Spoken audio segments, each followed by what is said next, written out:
G'day, people. Woo! What's up, Overtakers? How are we? Hey, Switch here we this are. over to the screen so you can see us. Boom. There we are. Are we there? Yep, we're there. Hey, how you going, guys? Good to see you all.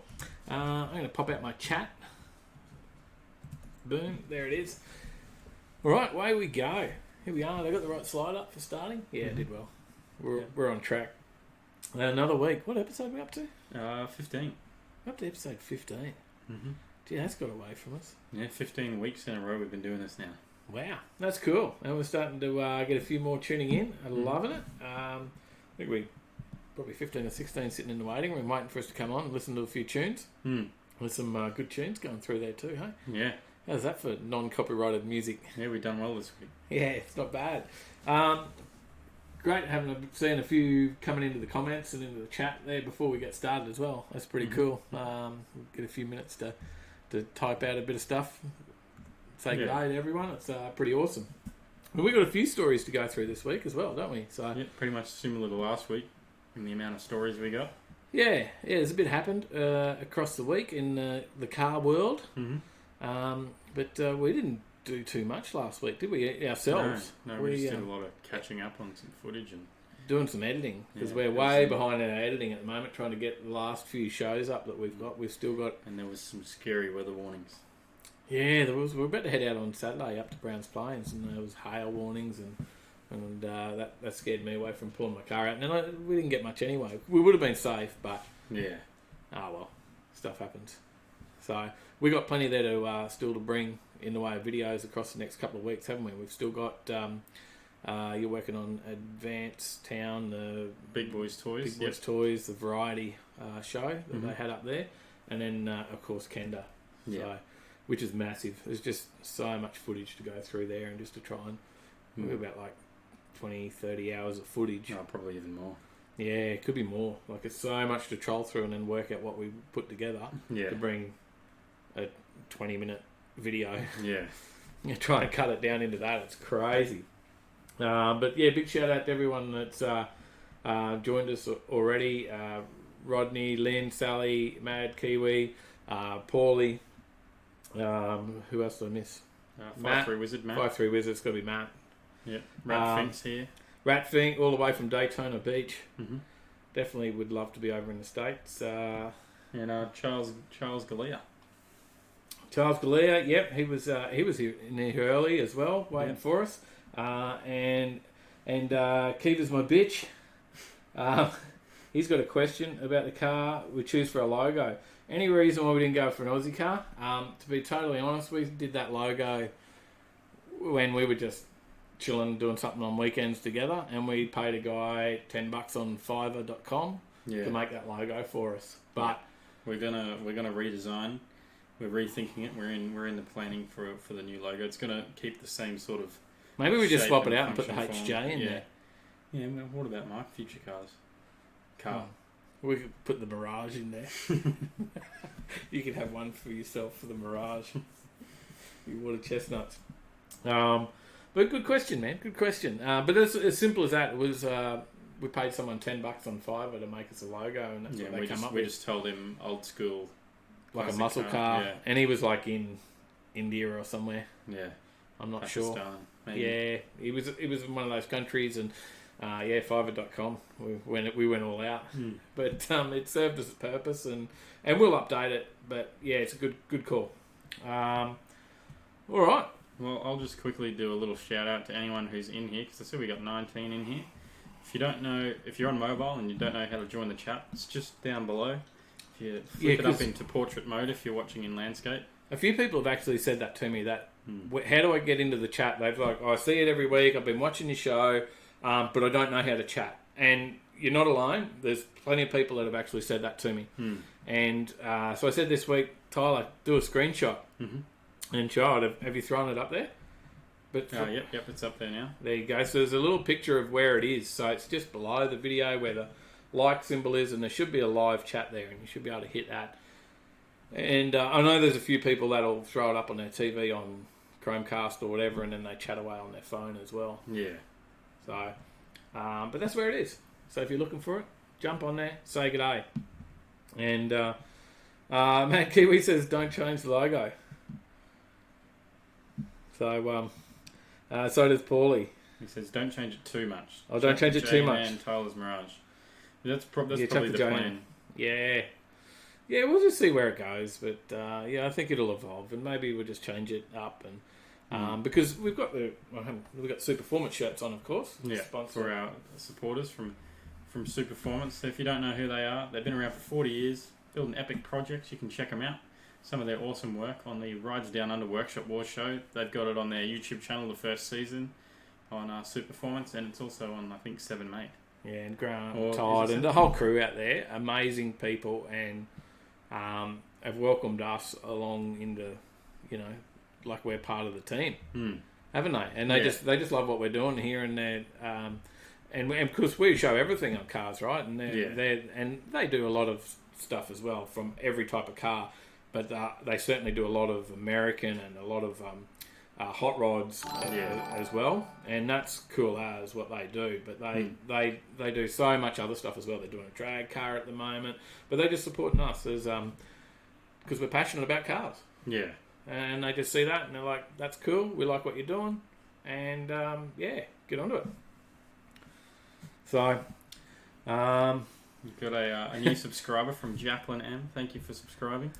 And Jamie says we might have to change it to being overtaking. We might get overtaken if you change it to the Mirage, definitely. I don't know about HJ, come on. I'll just say, I got something in the mail today. I just opened it before we went live too, didn't I? Yeah, you did.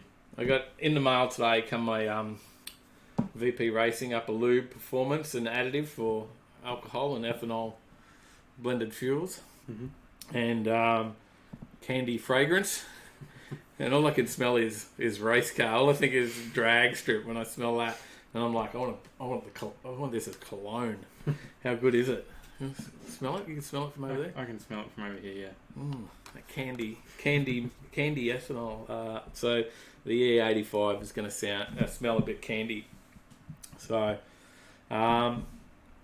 that's my mail call that come today from VP Racing. Very cool. No worries, Jamie. We're all good with jokes, mate. Yeah, you can have a dig. We don't mind a bit of banter, a bit of fun. So, all right, we'll jump into the first story. Was there anything else before we go through? No, I don't think so. Make sure you get over and like Superformance for us because they do support us. I'll throw their link. Post up their link now. Check out their website. They got 50 builds going on. I think it's important to mention that how big they are because people don't realise how big that place is. And it looks small from the front when you drive past. 1.5 acres out the back, and they got over 50 customer cars coming through there at the moment. So absolutely massive and cool stuff. If you guys don't know about what WTAC is, it's World Time Attack Challenge. Happens down at Sydney Motorsport Park every year. An Aussie thing for those tuning in from out of Australia. It is worldwide though. Because it's a world time attack, right? Yeah, so not Aussie time attack. Teams come from Japan, the States, and some of the cars, especially in the pro, like the top group of this, like the aero and everything that they do, like on the front bumpers, they've got spoilers that come out like especially the Japanese teams, they put so much work into like trying to make this car the best they can. Aerodynamics. Yeah, and they've got like their front. I don't know what the word is, splitter or something. I'm probably wrong, but it comes out like, an extra half a metre on either side from the car, and it looks pretty crazy. Yeah, right.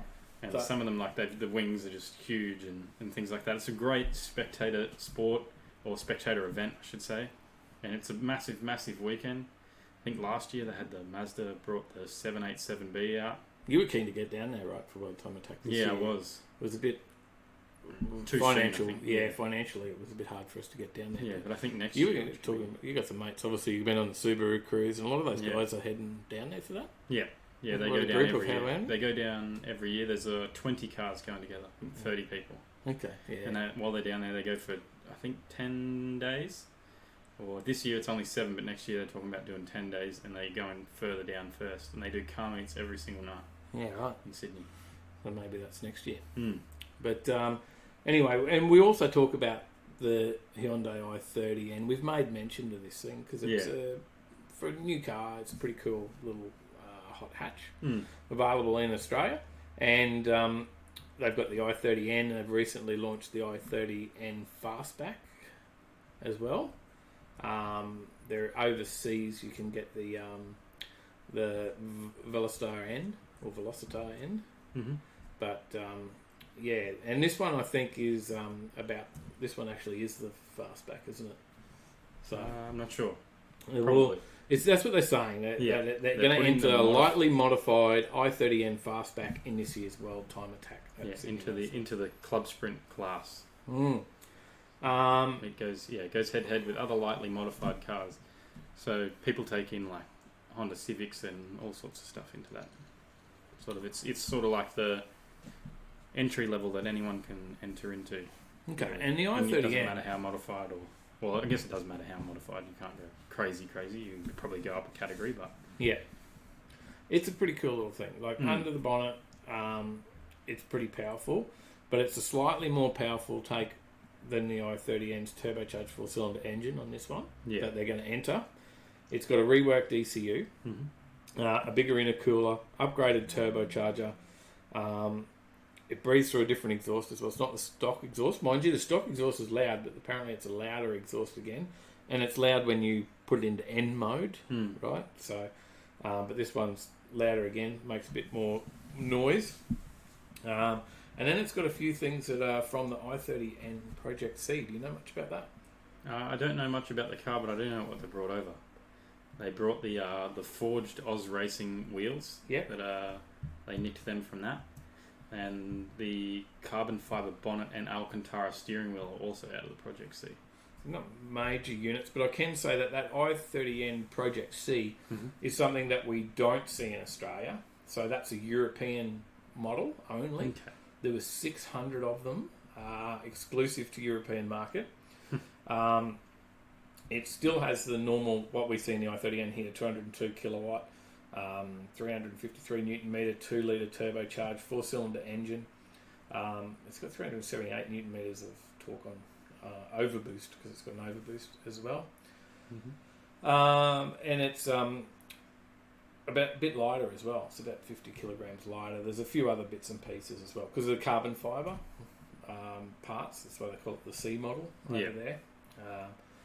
But yeah, that unfortunately is not an Australian model, but it will have some parts, as you said, in the car for World Time Attack. So that should make it go a little bit quicker, eh? Yeah, definitely. So it was the 767B. There we go. So that's the sister car to the 787. Yeah. There you go. Paulie is onto it. And Rodney asked, do they have 6s and 8s at World Time Attack? I believe so. They do? Yep. As far as I'm aware. Different. I think a lot of the big guns are all 4 cylinders, though. Yeah, right. Yeah. Interesting. Not all, though. What but is it? It changes every year, different teams and that sort of stuff. So what is it? It's basically like, as the name suggests, it's a time attack event. So it's essentially, they're not racing against each other like at Bathurst or the GC600 lap for lap. They're racing to get that one perfect lap. Yep. So it's like qualifying, basically, when they do that. When they do the top 10 shootout sort of thing. And it's just sort of grown over the years. It was originally called Super Lap. And they developed that. They started that in 2008. Right. And that was the Super Lap Australia event. And they started that after going to Japan. Oh, okay. And competing with the high octane racing team at Tsukuba. I probably butchered that. It's a Japanese circuit over there. Sudoku? Tsukuba. Sudoku, isn't that a math thing that you do in the newspaper? Yeah. Oh. So I just quickly Googled. So it was back from Oran Park Raceway in Sydney was where it originally started. Tsubu. Okay, I see where you butchered it, because it starts with TS UK. That's one you would have gave me to say. But it's all about just the quick laps, like you said. There's probably not much else in this article that I can tell you. But yeah, a lot of people get around and get down there for it. There's probably quite a few videos, I think, on YouTube around World Time Attack as well. Yeah, from different channels. And there's drifting and all sorts of stuff down there. There's a show and shine, so it's not as though it's just the racing event. Of course. All right. Run by And then Turbo Smart's one of the big sponsors for it, I think. Yeah, and then obviously because the there's a lot of car people in Sydney at that time, people throw on big massive car meets over that weekend as well. So fair enough. Yeah, they have Skid Pan, massive outdoor show. Yeah. And there's a lot of vintage stuff there. There's a lot of JDM stuff though. Well, Time Attack, right? That's predominantly what it is. It's about that JDM scene. Not necessarily anyone can. It's like anyone can bring anything, but it sort of draws those JDM people because. Okay. For a few years, they were bringing the Drift King over from Japan. Yep. I can never remember his name. Kichi Tsuchiya, I think is how you pronounce it. Got a couple of questions or a couple of comments. So Paulie says, well, Time Attack, you can run any motor. Johnny Skidpig's in the house. G'day, buddy. How you going? And depending on your class, Paulie says. And then Charles asks us, what's our prediction on winning Bathurst this year? It hurts me to say it. Honestly, I don't know. Personally, I can't say it would be the Mustang because Bathurst is that race that anyone can win it. I'd hate to say it because I'm a Holden man through and through, and as much hate as I might get, I am a Triple Eight racing fan. And I'm a fan of Jamie Whincup. I've met Jamie Whincup, and as much crap as he cops, he's a really nice guy, and goes out of his way to talk to anybody, and I admire that. I've met a few of the drivers, and he's one that stands out that was just a really nice guy himself, and James Courtney are my two standouts that are nice guys, sorry, not for Bathurst, but just top blokes. But to win it, Scotty McLaughlin's definitely a favourite. For me, it's just too hard to pick. Yeah, I'd love to see Jamie and Lounsey get up, but and that's who I'll be barracking for. 100% barracking for them. But Scotty's just, and the Mustang has just dominated this year, and it is what it is. It just, you can't deny that, right? Yeah, they're dominating the competition, for whatever reason. You know, whether it's parity or all the rest of it they want to go to, but it doesn't matter. They're dominating the season. And they've got the better car. They've got the great driver in that car. They've got a great team behind them, and they've killed it. Yeah. They good on them. So, Paulie says Scotty McLaughlin has taken the race home. Yeah, I think you're right. It's got to go. I'd love to see Whincup and Lounge from Lynette and Natalie. G'day, Natalie. How you going? Good to see you. The i30 doesn't do it for you. It is a little bit different, isn't it? A hot hatch, but it might be a step up for Tyler out of his Mitsubishi Mirage. I think it'd be a great little family runaround car. And I looked at one for Sally a while back, and we didn't end up buying a new car. With our daily drive is a Prado. We nearly downsized into one of those because it was just. I don't know. They do sound pretty nice for a little four banger. Yeah. Chris Young from the UK. G'day, buddy. How you going? Good to see you this week. Welcome back. Morning, evening here, but morning. Anything else about World Time Attack? That was pretty much that story, wasn't it? Yeah, jump on the next. We'll kick it over into Nissan have been making retro parts for the Skyline and whatnot for a little while, and now they're demonstrating methods for creating. So making new parts for old school cars, for their older cars. So they've unveiled a new technique for creating components for old vehicles. And the idea is that they actually want to flog off this technique or sell this technique to other companies. Yeah. That's the whole idea. And what it's about is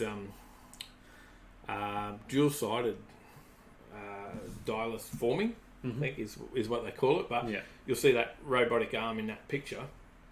The idea is there's another one on the other side of that panel to cut those pieces out, and it doesn't need any water or anything like you would see in a, what do you call it, the water jet tables. I don't know what they're called. I know what you're talking about. Yeah, okay. So you don't need that, and it creates a perfect cut. As well, so those two on each side, and because robotics have come so far now that they can synchronise it so perfect, that it cuts together at the same rate, and it gets a perfect cut and a perfect edge. Like there's no burring of the edge or anything there, and they can put it straight into paint. There you So go. they pull it straight off that machine, parts made, bang, paint. So, and they want to sell this obviously to other companies so that they could use that. So they diamond coated tools on either side of a sheet of steel.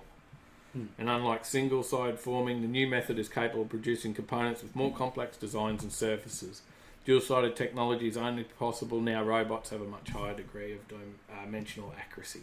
There you go. Yeah. All right. What do you reckon? That's pretty cool. I'd like to see more manufacturers jumping on board like they are with the Skylines and producing these old OEM parts as new factory bought parts. Yeah, definitely. So here you go. What I was saying. Claims a new technique is far more precise. It doesn't require water or lubrication, as the metal is still smooth after fabrication. The new components can be painted straight away. Oh, there you go. Yep. Parts can be recreated so long as the company still has the computer-aided design or the CAD design, that data for it.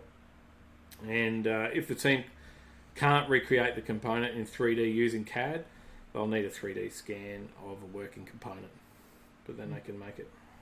So they hope that this will allow to make replacement parts for older cars where creating stamping dies or small production runs is just too expensive. Yeah. So, and that's the thing, right? They can do a small number. You know, they don't want to do 20,000 of these or 100,000 of these. They can do 500 or whatever they think the number is going to sell. Yeah. So we've got a couple more comments in the chat. We've got Ryan from High Octane Motorsport says, "Evening lads, tuning in from 25,000 feet." Holy doolies. There we go. Where the heck have you? What are you? You're on top of something or what? What's going on there? We just climbed up there to get reception.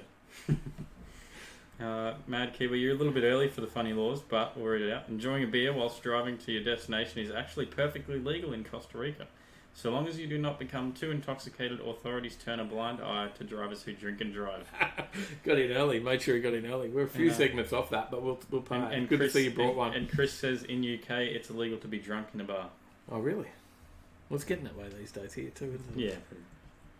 So, there was a point in time where you'd go up to the bar, you know, like when I was a bit younger or even a bit before my time, you'd go to the bar and you could be totally slosh. You'd be, can I get another round of, you know, and they just give them to you, no worries, as long as you weren't being violent or whatever. These days, you've got to be pretty sober, otherwise you don't get a drink. You can walk up to the bar and actually be sober and just be, oh, can I get another 3 JD and Coke? Oh, you've had a few too many there, buddy. I think it's like, oh, I've only had 2. Yeah, you accidentally slur, you're gone. But yeah, anyway, off track, sorry. I was digressing. Johnny says the problem with that idea is that someone will try and cheapskate on tooling. You're probably right. Possibly. But then, you know, when they do that, they'll cheapskate on the what they're building. There you go. He's flying home from Adelaide. There you go. Yeah, I thought you might be climbing. That's what I actually thought. Climbing to get reception, mate. Thought you might have been out the back of Inaminka, or if you weren't Inaminka, you were probably out of Minka. One of the two. Charles says, I saw a podcast on Facebook the other day on Victor Bray. Pretty awesome, actually. Oh, okay. I haven't seen that. Share it with us.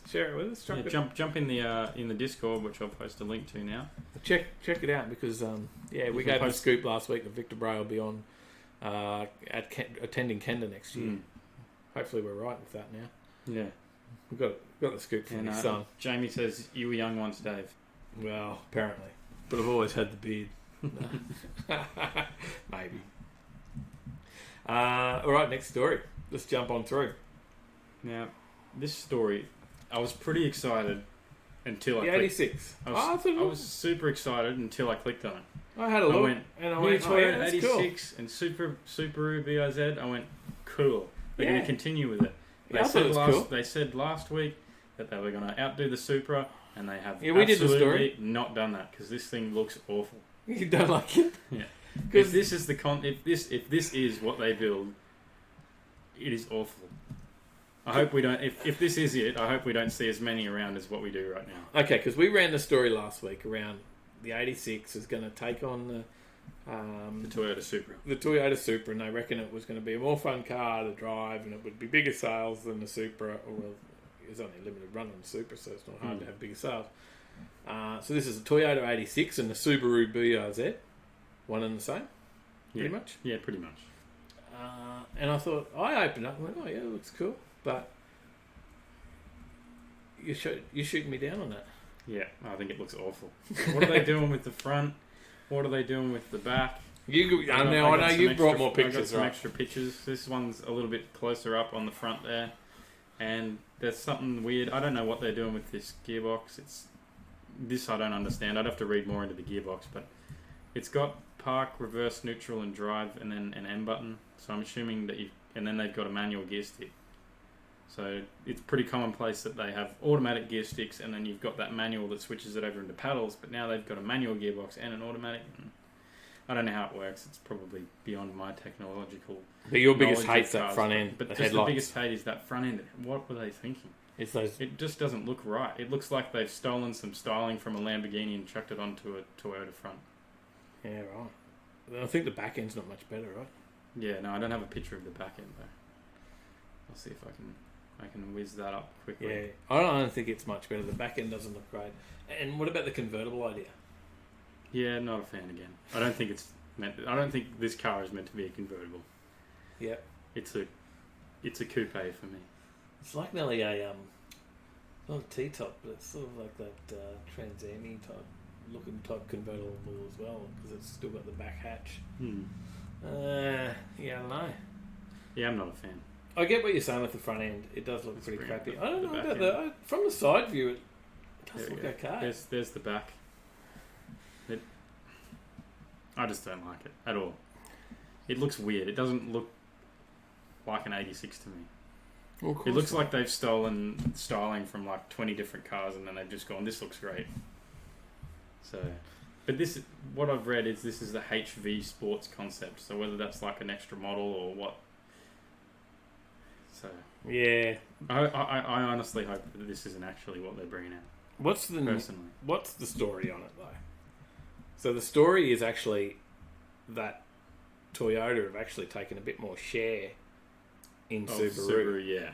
Okay, because so Toyota previously have always produced the 86, and Subaru have produced the BRZ, which is essentially the same car, but you might get some different mod cons and features in each one, right? And some slightly different pricing depending on where you go, but it's the same engine, it's the same frame. Yeah. Right. And Toyota's always had a share of Subaru, or for some period of time now. But I believe stepped it up a bit. That share has now grown to 20%. Mm-hmm. So they've taken on 20% of Subaru, which actually means that Subaru becomes an affiliate of Toyota. Yeah, so it's a part of Toyota. Yeah, I think is the wording. So they believe that under this alliance, they can make even better cars beyond that achieved thus far by Toyota and Subaru. Yep. And Subaru will officially become an affiliated company of Toyota. But if this is what they're making, they've gone the wrong direction with it. Hate it. You do hate it? Yeah, I do. We've got some more comments in the chat about it. Chris Young posted about West Zealand drag bikes. I got on there and checked it. I watched the drag bikes at West Zealand, and there was quite a lot on there actually on YouTube around that when you search on that and the old runway there. So, but I did get on and check it out. I finally did. So I had a look. Paulie says the new Supra looks atrocious in the flesh. You seen one, didn't you? No, you saw the pictures. I've seen some pictures and some Snapchats from someone who works at Toyota. Matt says formless speed rolling from Nissan, so that'd be about the previous story. Yeah, definitely, because he knows his metal stuff. Because he's a fabrication wizard. He is, hence 5.3 wizard, 5.3 custom metal. 5.3 custom metal. I think that's it. 5.3 custom metal Instagram, Facebook. On Facebook. 5.3 wizard on Instagram. 5.3 wizard on Instagram. Check out 5.3 custom fabrication. Did we get that right, mate? Check that out over there. Johnny says that 86 looks hideous. Dan Jazz looks average. Hey, no thanks. Maury says, "Hey lads, Bathurst is a long race. Don't underestimate the Nissan." George. George Moore. Yeah, go buddy. How are you? Mate, the Nissan hasn't been up there much, mate. It's got a long way to come. Matt says, "My eyes now have AIDS. No to new design." HV might mean high voltage. Could be an electric. That is very possible because reading further hybrid. down, they're pretty dedicated in doing some hybrid technology with these. Likely to be hybrid. Yeah. Yeah. Maybe not in this next model, but in the future, I'm not sure. So they're saying that'll be. Confirmed. It's actually that's confirmed that they're going to bring out another 86 in 18 months' time. Oh, well, there you go. So it's confirmed that in 18 months' time, whether it looks exactly like that or not, I don't know, but 100% they've confirmed 86, 18 months' time, which puts it at early 2021. Mm-hmm. So January 2021, around that period of time, we'll see the new 86 and BRZ. So, some more comments. Nissan kicked the V8s in the 80s. Johnny said may look better as a T-top. However, that exhaust tip looks like a bloody arsehole.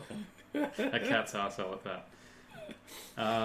Ryan says front is Lambo, back is Lexus LFA, middle is a Nissan 180. Yeah. Yeah, it's a bit weird. Yeah, they've done this like front with these Lambo lights, and then they've got some sort of like weird Supra styling on this little part with like a little bit of 86 in the bonnet. And then, I don't know, it's just a bunch of cars that they've just slapped together and gone, this looks great. There's a developer getting paid big bucks for that. Dan Jazz says, not many cars can pull off no roof, next to none handle all that well compared to their hardtops. Yeah, that's another issue, right? And we know that, the 86 off a standard, off the floor model is not a high-powered machine either. No. They look nice though. Yeah, definitely. I know From you've been a fan start. of them previously, and we know our mates at Skid Factory. Al's a fan of 86, and if you want a turbo one and get some good performance, then you contact him because he'll point you in the right direction. All right, move on to the next one. Yeah, you done bagging out the 86? You were pretty. I'm like, oh, what do you reckon of the new 86? He's like, oh, I hate it. Just before we went on air, I hate it. I'll shoot you down. It sucks. It is. It looks awful. I really hope that this isn't like. I hope that they go back and redesign this, and rethink it because I just don't think it looks good. And if it's anything like what the current 86 is, and P-platers love them, they're everywhere. And if I see a bunch of these around, I'm gonna be pretty upset. I'm gonna try and avoid driving on public roads. That's classic. All right, Holden story. So Holden, but it's not a good Holden story then. Are they dying again? Like Holden obviously died when they dropped the last Aussie. They died in Australia. They died in Australia, right? And that was a big thing, right? But realistically, it's not really Holden anymore, is it? It's Opel and Vauxhall. GM. Yeah. But the talk is that they're dying again. And what do we mean by dying again? Talk us through it, Tom. Well, talk us through it. They reported 2,863 cars sold in September 2019, which does sound like a lot. 2,863 cars in 1 month? Oh, that sounds like a great number. Yeah, but it's awful. That's the lowest result in 71 years. In 71 years. Holden so 71 years ago, they sold more cars in 1 month than they did in last month. Man, that's bad, isn't it? And like 71 years ago, cars were like, you had to have a bit of money behind you to get a car. It wasn't like you couldn't just buy them as anyone. No, they were like $2,000. It's the first. But he only got paid. He got paid $20. Yeah. But it's the first time that Holden's monthly sales tally has dipped below 3,000, which was also enough to drop them out of the top 10. Yeah, so that's nearly a 40% decline on the previous month. No, compared to the same month in the previous year. Oh, previous year. Yeah. Okay. So this time last year, they did 40% more in September. Yeah. It's nearly half, right? Dropped by nearly half. And they've been declining. To give you some figures from this year, this is their low months from this year. February, 3,825. April, 3,483. And July, 3,266. Now they're down to 2,863. Is it just going to keep getting lower? That's the question. Yeah, that's bad. It's the second death of Holden, and but they're not totally alone. And we've done it in previous weeks. We've talked about the decline in new car sales in general, right? Yeah. This year, and it is down across the market, and a lot of cars are down, right? Toyota's down 12%. Yeah, they're the market leader, and they posted a 12.8% sales loss. Hyundai's decline, down. Sorry, not loss. I shouldn't say. Hyundai's down. 10.7%. Yeah. Ford 5.9. Honda's down 24.8, which is a pretty scary figure. Pretty big jump too. Yeah. Volkswagen delivered 18.7% fewer cars. Volkswagen in Australia is going to produce fewer cars even further, and some of these other, and I don't know all these, but this might be a story for another day. But I can tell you that our fuel in Australia is going to hinder the sales for Volkswagen and other car makers in the future. Now, this is not something we discussed, and it's not one of our news stories, but it's all to do with, I think, our sulfur content or something to do with the metals in our fuel. We allow 50 parts per million or whatever in our fuel in Australia, but in most other countries it's 10 parts per million. Yeah. And the cars kind of reach emission standards with our crappy fuel. So Australia has second grade crap fuel, and so they're saying they're going to drop a heap of cars for Australia market and just not run them in Australia because it's just too hard for them to do it and too expensive for them to run it for the Australian market. And our fuel prices are already expensive. We're not getting that good of fuel. Correct. So we could get better graded fuel, but it will, unfortunately, it'll come at a cost of putting our fuel price up. And the Australian government has said that they won't look at that until 2027. So 2027 before we get better fuel in Australia. So. Yeah, and it probably already means the death. By that point, it probably means the death of a lot of those companies in Australia, then, right? I don't know. And they might not relaunch. Like, that's the thing. They might not, unless Volkswagen's talking about only running a few models of cars in Australia in future years. So that'll be a story for us to run in future weeks, I would imagine. But just throwing it out there just to tell you a little bit about that. So we've got a few more comments. We've got Paulie said, driving the GT86/BRZ gave me depression. It's so slow. It is very slow in a straight line, but in the corners it's fun. Through the twisties it's a lot of fun. On the track it's a lot of fun. Okay. As long as you're not on like the Nürburgring or something like that where you've got that massive long straight, you'd be pretty bored down that. Holden can barely give its cars away right now. That's pretty true, I'd say. Yeah. Obviously by the figures. So yeah, that's right. B. Perkins, g'day bro, how you going? From Cleveland, good to see you, mate. Hot Rod Drag 2020, yeah, we better get there. Yeah, I'd love to. That'd be awesome. Well, it runs pretty close to SEMA as well, because there's a big chance we might do SEMA next year. Looks like we can't get there this year. Flights and cost is just a bit out of reach for us this year, but we might save a bit next year. It's going to be pushing to try and do both. We'll have to work that out. We've got a bit of time. We'll just start saving. We'll definitely hit the States next year.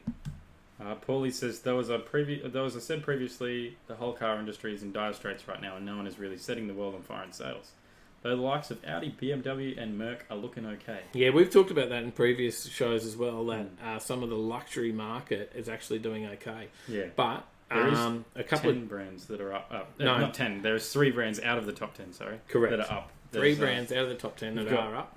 Mazda at 15.5%. My favourite, Mitsubishi. Your water chestnuts. They're up 18%. Doing well. And those are soccer mom SUVs and things like that. And Kia is up 2.5%. Not a huge up, but they're up. That's up for September. Yeah, over September from last year. Yeah, which is good to see because Mazda was down previously. So Mazda's now back up. Selling a lot of, I don't know, Mazda 3s or something. Yeah. And Paulie says they're only looking okay due to their prices coming down from silly pricing. And Doc Death, how you going? G'day. What's up, mate? Good to see you. Maury says, George says Holden Oz died when the plants shut here. The big 3 are now finished. Australia doesn't want European cars. We want high-powered V8s.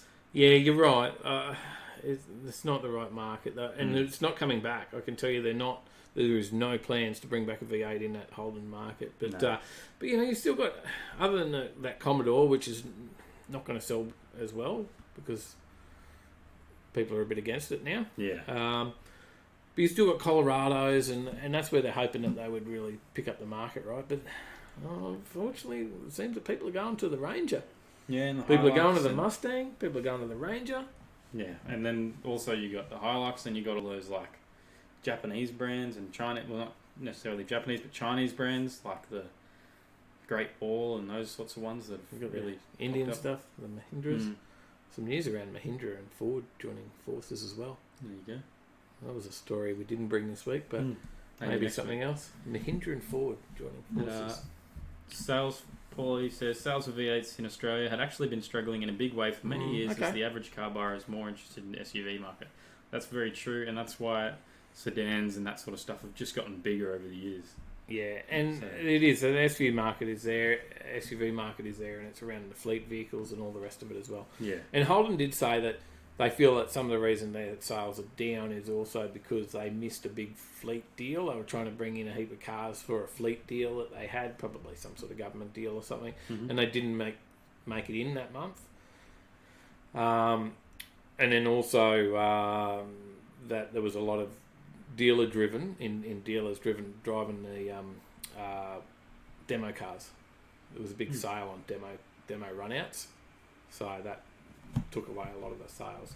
They're hoping to bring back some of the sales in October, and they're going to have some big sales events as well.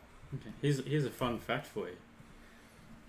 There's 3 cars that are just single cars, that they sold more of these single cars in September than Holden sold of their whole range in Australia. Really? You've got the Toyota Hilux. They sold 3,364 of them. Jeez. Ford Ranger, 3,116, and Mitsubishi Triton, they sold 3,000 of them. Ford Ranger, Triton, and Hilux. And all Utes. Yeah.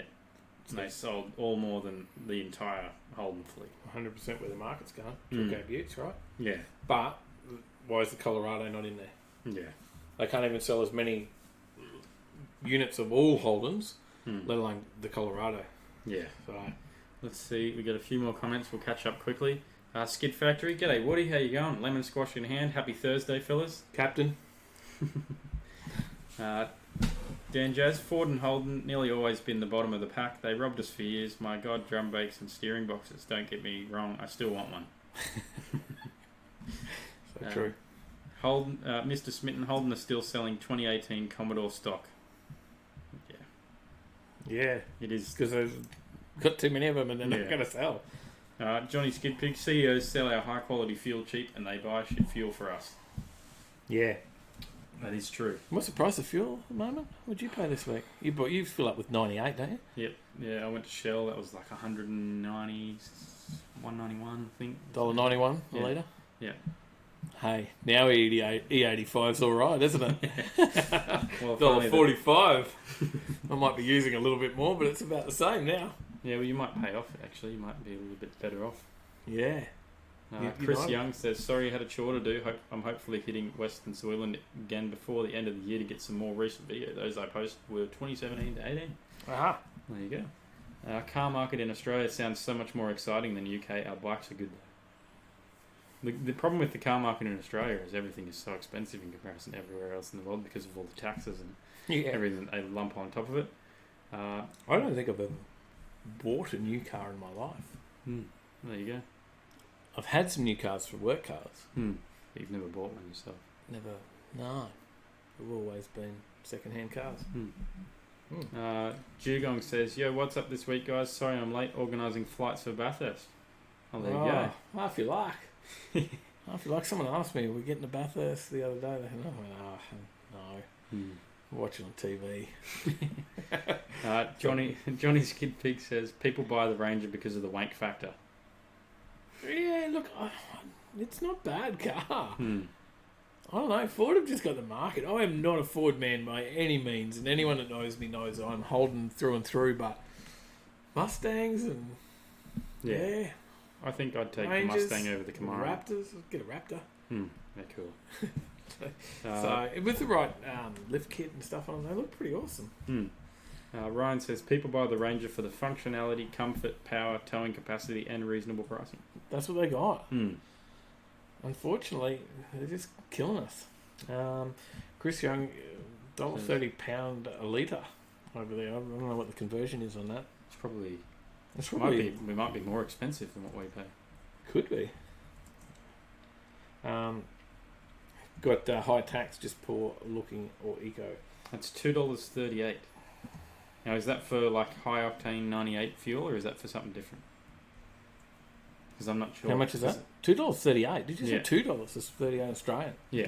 Wow, that's scary. I thought we were whinging. God damn it. Yeah, well, hopefully it's not for like 95 or 91 or something like that. Because I know in the States it's not actually. I don't know if they have 98 or whether it's actually. Whether it's just not as widely Woody, available. what's in the States? You've just been over doing. You would have been buying a lot of V85, I guess, but.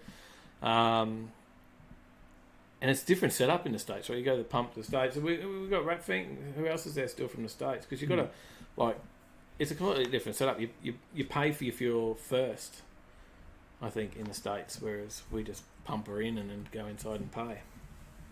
So that's just regular unleaded. So that's what we would call like 95, I guess. Yep, 95 octane here.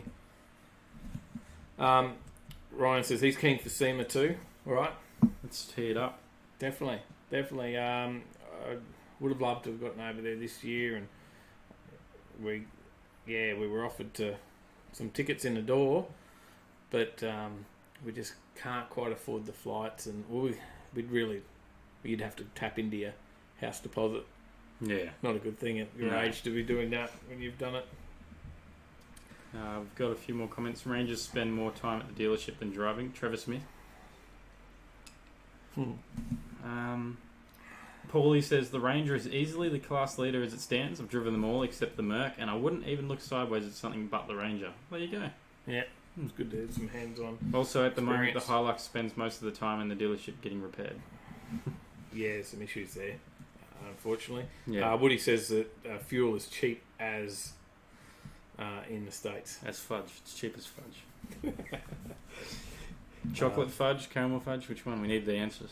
Yeah, there you go. Cheap as. And we've just hit this low. And I saw some news stories, right? Because the price went up, and people in the news this week were commenting on stuff on Facebook going, oh, why is the price going up? And how do people know the price was going to go up? Man, we did this story weeks ago. The price of fuel was going to go up because there was a drone attack or a bomb attack on those oil refineries in Saudi Arabia. Yeah. And we said that it's going to skyrocket. The price of fuel is going to skyrocket, and it's going to skyrocket in approximately 2 weeks, which was about right because Australia has 2 weeks of reserves of fuel, and it takes 2 weeks for that cycle to hit us. And we said it could even be as bad as fuel rationing that we saw in early 1980s. So I think I said in that week it was 70s, but it was actually the 80s. Someone else corrected me. So, but early 80s there was fuel rationing, and you could go to a servo, and some servos were out of fuel. Servos, watch movies like Running on Empty and stuff like that, and you'll see, or you'd get to a servo and it was $10 maximum. So things like that. V8 Colorado, like America, would be the go, says Trevor. They've got the LS1 in them now, don't they? They were bringing it out. Some sort of LS motor in them. Not a one. Yeah, it might be LS3, I think. Not a one. They're not going backwards. Yeah. But yes, they were talking about bringing out a 6.2 litre Colorado. It was like a HSV model. Yeah. Yeah, so it'll be pretty expensive. Yeah, so that was an actual HSV model. And Woody says heaps of new US cars are all petrol with fuel prices. And with fuel prices so cheap, you'd be crazy not to have a high-powered V8. Yeah. There you go. So George says, did you know the imported cars we now have use around 30% more fuel than EU, USA and first world countries? The reason being our government does not have a mandate for the same fuel emissions as them. I'm guessing it must have ran out of characters. Yeah, and that'll be part of what I was talking about with that, our grade of fuel as well. Yeah. I think you'll find. So, we will jump to the next story. And the next one's Koenigsegg. Yep. So The Regera sets the 0 to 400 to 0 kilometre an hour time. now They've done this before. they've hung on to it, right? Because that's why I've said still the speed king. Yeah. And we're talking about acceleration. Mm-hmm. They set an Although there may be some speed kings that own a Koenigsegg, a different type of speed king, but not that. So it might be where they get their money. They set an overall time of 31.49 seconds. So that was 22.87 seconds to reach 400 kilometres an hour, and then 8.62 seconds to stop, to a complete stop. It's actually pretty impressive to stop in 8 seconds from 400k an hour. Yeah. And there's no parachutes or anything like that. Just thinking about that, I come down the M1 sometimes at 110, see the traffic pull up in front of me and get worried that I can't pull up in time. Let alone an 8 second stop from 400k an hour. That's impressive. Who we got in the picture here? Christian von Koenigsegg. It's Mr. Koenigsegg. Yeah. And I'm assuming on the other side would be the guy who drove it, and now the article's just closed for me, so I don't know his name. Let's find it again. Sunny Person. Okay. Sunny, he's a sunny You knew person. who this was already. Yeah. Right? I've watched a few videos about the engineering behind them and where he comes from and that sort of stuff. So what can you tell us about Koenigsegg? Not a lot anymore. I watched the videos like a few years ago. So. Okay. I just remember his name. They are really nice cars though, and there's a lot of them over Europe. So no one's going to likely to get that record off them, you reckon, or what? Most likely, maybe Bugatti, or I don't know. A lot of those luxury, big name, big speed factory cars are go on that hybrid path, and it's definitely achievable. So. There was something about the name as well. I was just quickly looking through the article trying to find it, but oh, that's right. Yeah, they had it's right now to. This is the Regera, and they had the Agera RS was the car that they had the run for. They did it in 33.29 seconds. The Agera still has the title for the highest top speed. Yeah. 447.19 kilometres per hour. So, but this car that they did is this the right one? No, that's a different car. So the Agera that holds that record that you're talking about has a 5-litre twin turbocharged V8. Oh no, here we go. This is the right car. It's mated to a 5-litre twin turbocharged V8 like the Agera RS, albeit enhanced with 3 electric motors. Combined output is a scenery blurring 1,120 kilowatts and 2,000 newton meters of torque. So there's a lot. All you need on top of that is an E-turbo. Did you see our story on that last week, Woody? E-turbos. Get out onto those. It has a different drivetrain. So instead of the Agera's 7-speed dual-clutch automatic, the Regera uses Koenigsegg's direct drive technology consisting of a single-speed fixed-gear transmission. Oh, okay. So it doesn't change gears. It's one gear to 400k. So it's going to start out a bit sluggish, you would imagine. Interesting. Yeah, it's a cool little story anyway. Is that all we got on Koenigsegg? Yeah, I'm pretty much. To the next one. It's pretty cool. We got a couple of comments while you go to the next one. Let me see where we were up to. Scott says, I remember the odd and even last digit of the number plate to get fuel. People used to swap number plates. So that's talking about the fuel rationing. So there you go. So that's what they would do. You had to have the right number plate to actually go in on certain days. There you go. Johnny says, awesome story behind Koenigsegg. Chris Young, pretty damn beautiful car. Loves it. And yeah, Bugatti. They will be definitely likely competitor for them. Yep. George says, pretty sure it's the Stig. That's who was on the other side, yeah. Matt says, the braking G-forces would make you clench your date. It would, man, it would. Let's stop it quick. It really is. 400 k's is bloody fast. Yeah. Paulie says, the Bugatti probably won't take that record, but the new Hennessy being developed will probably give it a run. Oh, there you go. There you go. And Jamie says the KE55 coupe pulled to a complete stop in 8 minutes this week when a Steedman was kicked into its path. Toyota safety in motion. How quick were you going though, Jamie? And Zeke, took 8 seconds from a 40 kilometre an hour. Not 400, it was maybe 40. You mean 8 minutes? It took him 8 minutes. Oh, 8 minutes. Zeke, g'day, how you going? Zeke, how are you, brother? Good to see you, mate. Good to see you. So let's kick it over. You're calling your car. Yep. Come on, here, boy. Your car. Come on, car. Come over here. So what's this about? What is this about? Tesla has a smart summon feature that will fetch your car sometimes. What do you mean sometimes? It's well, you know, what could go wrong, right? Autonomous car, and you're just calling it with your remote or your phone. I haven't read into exactly how it works, but but they've rolled out some software, and it's designed to be able to. Because they've done their automatic lane change software now, 360 degree view while you're behind the wheel. There's this new game dashboard. While you're waiting for your car to charge, you can play games on your dashboard. Yeah, bit of Tetris going on. And there's also something called karaoke. While you wait to charge, you can do a bit of karaoke. Isn't that like who's that guy with the late show that does the? I can't think of his name, but he does. Yeah, carpool karaoke or something. Yeah, he gets the celebrities in. Won't be doing that. But Smart Summon does exactly what it sounds like. If you're in a private parking lot or driveway and no more than 200 feet away from your car, you can pull out your phone, navigate to your Tesla app, and press Come to Me, and your car will hopefully come to you. Oh, so you can't do it from down the pub? No. But it's not going to drive you home either. You're still going to be... Oh, so it might be drink driving if I did that? Yes, you would be definitely drink driving, not might be. There's no argument there. But officer, the car's driving itself. It's worth a try. And what are they saying? Hopefully it will come to you, they say.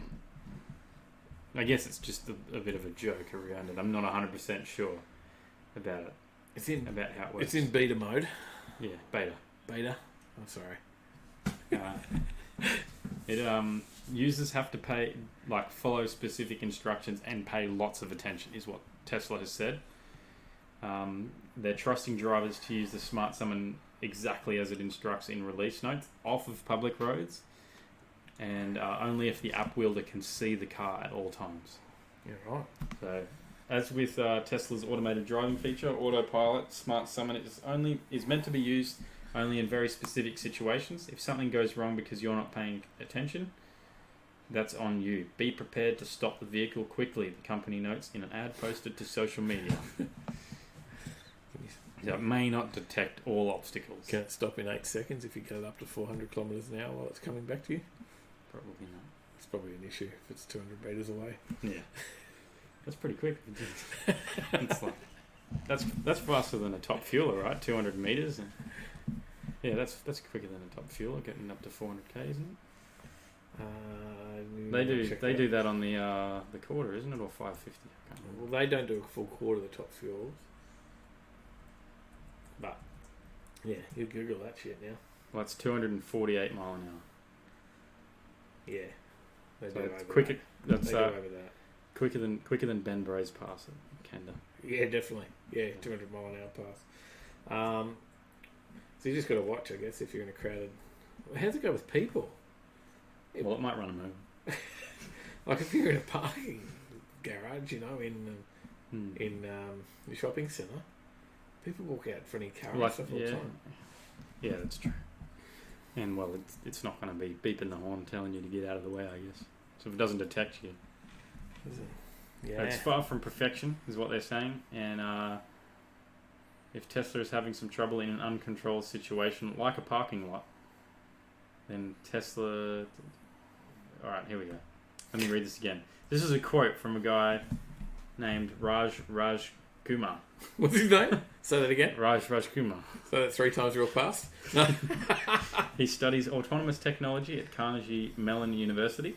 He says if Tesla is having some trouble in an uncontrolled situation like a parking lot, and that Smart Summon feature is far from perfection, then Tesla having full self-driving cars at the end of the year, I can only laugh at that. Very true. Let's have a look. We got Radfink says, "Yeah, I can't get into the electric cars." Yeah, I don't think we're going to have much choice at some point, aren't we? Because it's because we obviously do up-to-date news stories every week. It's virtually a news story each week. There's not many weeks we can go by without having some sort of electric car story. And we mightn't have had an electric car story this week, but we had a hybrid car. Yeah, we spoke hybrid, so it's hard not to. We've got one comment from Ryan as well. There's over 550,000 summons in its first week of operation. Lots of excited owners around. Wow. There you go. They're all testing it out. Grant, g'day. How you going? Grant's here. Great show again. Plenty of variety. That's what we aim to bring. Grant's out. Grant's always supporting us. And Superformance, get on that, guys, because Grant's from Superformance, and give that guy a call if you've got an idea for a build. That's where you go. Yeah, they can do everything. Yeah. And when we say not everything, just we mean like they custom make things in house. Like, they'll make a whole chassis. Yeah, they can make everything. And we're not just talking about like they're going to just do a little bit of paint and panel and they'll make a chassis from scratch. An engine, or build up your engine or whatever. But they'll do that. They'll import parts that are hard to get out of the States. They'll build a chassis from sheet metal, basically, and you name it. IFS. They do it all. So, yeah, definitely get on that. Back to the comments. We got Johnny. Johnny says they had a program that would move the car for you when your timed parking is up, apparently. There you go. I think that was an April Fool's thing. I don't remember. Chris Young says call the butler. Yeah, Trevor butler. Trevor Smith just watched a Tesla being pulled over for running a stop sign in autonomous mode. No driver, so they couldn't issue a ticket. That would be funny. And Danjo says, "Hey, electric crapper, take me to the boozer. I need to chuck $100 in the card machine." It's going down for a few bucks on the pokies. Scott says, "Of course, no one will use the feature if they can't see their car. What's the point if you can already see the damn thing?" Yeah, it's just up there. I can see it. I might as well walk to it. And Zig says, "Bring on the EVs. That leaves more petrol for me."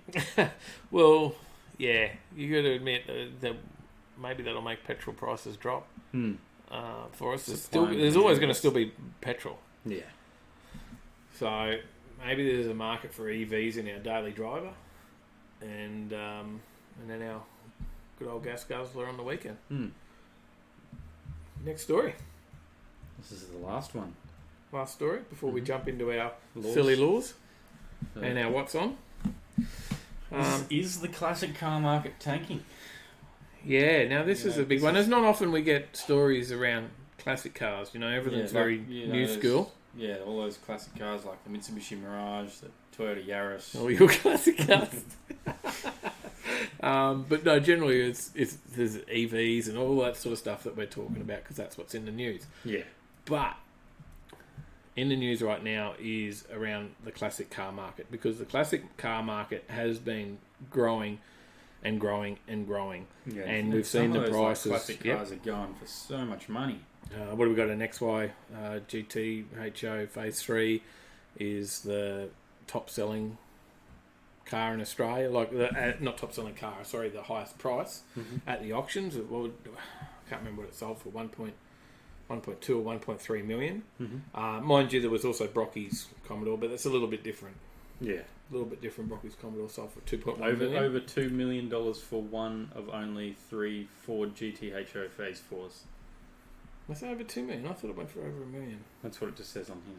I didn't think it went for over 2. Lloyd's have achieved a record price of $365,000 for a 4-door Holden Tirana A9X. Yeah. Over $1 million for Jeff Thompson's old GTHO Phase 3, and over $2 million for one of only 3 Ford GTHO Phase 4s. Oh, I didn't see that one. Okay, I missed that one. So they're the big prices that are going out there, and everyone knows there's Monaro tax and all the rest of it that's going on at the moment, right? Like the prices are really up there in, like even a UC Tirana, which was a Sunbird Tirana, they're jumping up in price now, and people are doing A9X replicas and stuff with them, and Tiranas are well up there. All old Holdens are up there. All the old Falcons are up there. Yeah. All the classic cars are starting to really come up there, and things like the Crown, Toyota Crowns and stuff like that are starting to fetch decent dollars. Mazdas, it's hard to come by a good early model Mazda these days without paying big bucks. Even Jamie's Corolla, they're getting up there, mate. So classic cars have been climbing and climbing and climbing at different rates across different models, of course, but they've been climbing to big dollars, and it's been a big investment. But they're now saying that market might be ready to bust. Yeah. Well, as Warren Buffett says, he said, it's good to be greedy when others are fearful, but you need to be fearful when others are greedy. So while everyone else is snapping them up for investment, there's a possibility that it's going to bust the bubble. Yeah. So prices at the moment have stagnated, and they're started to actually go down right now. And they're saying it could get worse, right? So, it'll be interesting to see where it goes. What else you got on the story? I've got to read up. Not a lot, I'm just laughing at the dog. The dog's dreaming down there. Yeah. Well, they're actually saying that the people are the market is now coming to terms with the fact that the classic car bubble has burst. They're saying it is over. All right. Okay. There's been a definite adjustment downwards, but how far will it go? Well, we talked about the big auction over in Monterey Key. Was that one? Monterey Key, that's Helensville. No, not that Monterey. Yeah, over in the States. Yeah. There was a big auction over there only a couple of months ago. Remember we talked about the story with the Porsche? The 1930s Porsche? It never sold, Yeah, that they stuffed up and started the price at 70 million or something when it was only meant to sell for 30 but million. then they went up and then it actually got bid up really high, and then the guy was like, oh no, sorry, I was actually meant to sell it. We're only at this month. So, but that market, at that sale, that they actually seen nearly a 50 or 60% drop based on last year's sales. So it was a big one. So they're saying that market could be a big issue overseas, that bubble has burst, and the Aussie market is continuing to mirror other major markets. Yeah. Last year we started out reasonable, but now we've stagnated. Yeah, it'll be interesting to see what happens, and we just got to wait and see. Yeah, we'll catch up with these comments. Jamie says, could Holden become a myth of quality and cool that the next gen's grandfather would speak of? 100% it will. I think it's going to be something that we see disappear. Rat Fink, I have a 67 Chevy. Old school, 396, 12 bolt, 373 gears. Yeah, nice. 12 bolt. We don't get the 12 bolt over here. We have the 10 bolt. 12 bolt's not. And he has some vids on his channel. Okay. We'll check them out. Check out Rat Fink's channel. Give him a click. I think you can right click on that and check out his channel. Everyone get over there. Give it a tap if you're on the phone. Yeah, everyone jump on there and give him a like, and we'll jump on there and do that the same as well. Chris Young says the Stanza Yugo is now a classic. Yeah. The Fiat Panda are as well. Yeah, that's right. They're cars that were, I don't know, poison to touch back in the days that now are, a cool car, and people actually want to see them. So, but they're saying that rarest cars will still fetch big money, but the rest are just going to be flat. Yeah. VKs that, like they had the VK Blue Meanies, were really popular in the last year. They're a Holden Commodore for those overseas. It's a local Australian car from 1985. 1985? Is that like this one here? Yep, that's it. I see a lot of them at car meets recently, actually. Yeah. Funnily enough. So the VK Blue Meanie, that was a $175,000 car. They started to change hands, nearly 200,000. They were really popping up there. They reckon probably see them at around 145 this year. Wow.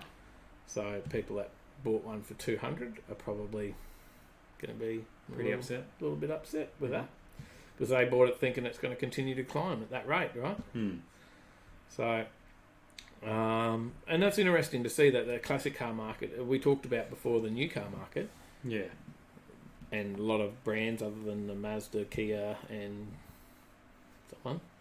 Mitsubishi. Can't forget Mitsubishi. Yeah, being up there. But all the other brands were down. So is the classic car market. So we've got a couple more comments. Dan Jazz says, classic cars, always cool, but the generation of my dad drove one of those will end.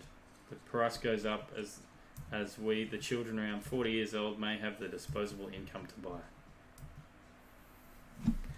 Sorry, I had a Facebook message. I was just checking that, but it was alright. It was from Maury, and he also commented that before. Chris says, I think maybe your market is saturated in UK. Classics are booming since the new tax laws on car age came in. Oh, there you go.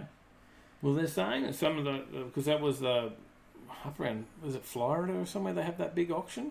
I'm not sure where it is. It is Monterey. It is Monterey. I'm not sure what it's I think it's Florida area. Mm-hmm. Sorry, I don't know the US that well.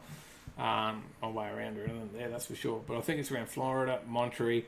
Up there, they have that big auction every year, and it's a major auction, and they have very rare cars and stuff. And they said that the sales there were flat this year, so so it could be something. And that's very high end stuff though, because that's like a $300 million auction. Yeah. So they say that that's the sort of money that they get in there.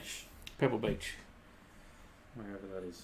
Yep, and that's like a $300 million auction. But yeah, they said it certainly didn't get quite up there.